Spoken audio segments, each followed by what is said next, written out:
So the limits of your body are also somewhere told to you, okay, this is what it can happen, this is what cannot happen. You have never tried it. You're just relying on someone else's knowledge and then you don't try. It's like, let's say, if a bird is raised, right? And from childhood, the bird is told, right, you cannot fly.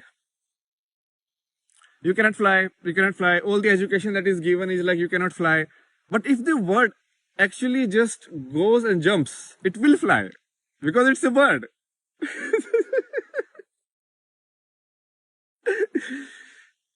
There is a natural nature of it. You understand? It's like the definition of bird itself means like a species we can fly. And this is the exact same thing जो मैं बोलती हूँ अपने videos में कि ये बिल्कुल भी जरूरी नहीं है कि हमें उस प्री डिफाइंड पाथ पे ही चलना है जो सोसाइटी ने हमारे लिए डिसाइड किया है, जो हमें हमारे घर वालों ने या किसी इन्फ्लुएंसर ने बताया है. We need to question and then we need to choose a path which alliance with our basic nature, जो हमारा बेसिक नेचर है. जैसे इस एग्जाम्पल में उन्होंने उस बर्ड के बारे में बताया. और अगर हम ऐसा नहीं करेंगे ना तो हम हमेशा डम्ब रह जाएंगे. एक्चुअल में हम डम्ब नहीं है, पर हम रह जाएंगे क्योंकि हम ऐसा नहीं कर रहे और जिंदगी भर मंडेज को कोसते रहेंगे. तब कुछ ऐसा ढूंढना था मेरे को जो मैं पूरी लाइफ भर कर पाऊँ बिना बोर हो गया. फिर मुझे यार ये इंजीनियरिंग तो एक टाइम के बाद स्टेबल हो जाएगी. मतलब कितने प्लेन बनाओगे यार, मतलब कितने टाइप के प्लेन बनाओगे. एक टाइम के बाद तुमको बस कंपनी में बैठ के वही चीज़ बार बार करनी पड़ेगी. कहने का मतलब है कि अगर आप अपने काम में कुछ नया नहीं कर रहे और एक ही काम को रिपीट करे जा रहे हो, बार बार रिपीट मोड पे चले जा रहे हो, तो आप एक रोबोट के जैसे बन जाओगे. आपको ना ऐसी फीलिंग आएगी कि आप किसी केज के अंदर हो जो दिखने में तो बहुत अच्छा है, बाहर से सोने का है, बट है तो अल्टीमेटली वो केज ही ना. तो फिर आपकी लाइफ इज मीनिंगलेस, राइट? क्यों जी रहे हो आप? There is no purpose. लेकिन अगर आप अपने काम से प्यार करते हो तब ये प्रॉब्लम आपको नहीं आएगी. पता है क्यों? क्योंकि तब आपके लाइफ में पॉसिबिलिटीज के लिए जगह होगी, क्रिएटिविटी के लिए जगह होगी. और जैसे मैंने पहले भी कहा था that we all are creators.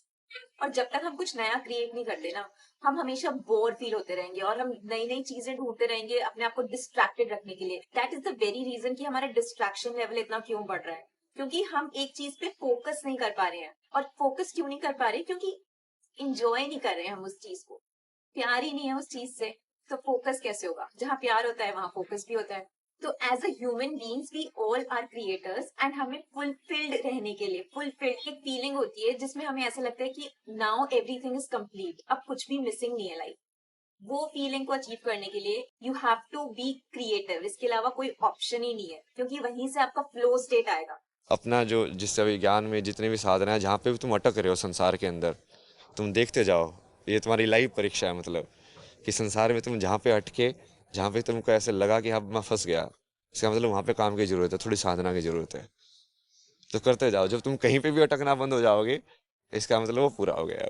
तो कैसा होना चाहिए हमें अपनी लाइफ में? And he describes it so perfectly. ये पूरी अर्थ एक स्कूल है and the same thing is written in this book. यहाँ पे हम सीखने के लिए आए हैं, अपनी सोल को स्ट्रॉन्ग बनाने के लिए आए हैं. और हमारे अंदर जितनी भी गंद भरी हुई है ना, काम, क्रोध, ईर्ष्या, मोह और अहंकार, इन सबको हटाने के लिए आए हैं. बट मोस्ट ऑफ द लोग इस दुनिया में ना, थोड़ी सी भी छोटी सी भी प्रॉब्लम आती है ना तो स्टक रह जाते हैं. हम रोने बैठ जाते हैं, एक ही थॉट बार बार घूम रहा होता है दिमाग में. तो जैसे उन्होंने बताया, हमें स्टक नहीं रहना है लाइफ में, हमें फ्री फ्लोइंग रहना है, like water, like fluid. Water कैसे होता है? उसको जो भी शेप दे दो वो ऑटोमेटिकली उस शेप को ले लेता है, राइट? कटोरी का शेप, ग्लास का shape, whatever. And solution oriented thinking रखनी है, प्रॉब्लम ओरिएंटेड थिंकिंग नहीं रखनी. अब क्या करे ना, क्योंकि वो सोचते हैं कि वो रिश्ते में कहीं पे बड़े हो तो ज्ञान में उनको कुछ ज्यादा ही वो हो जाता है. फिर ये माँ बाप के रिश्ते में भारत में बहुत ज्यादा है.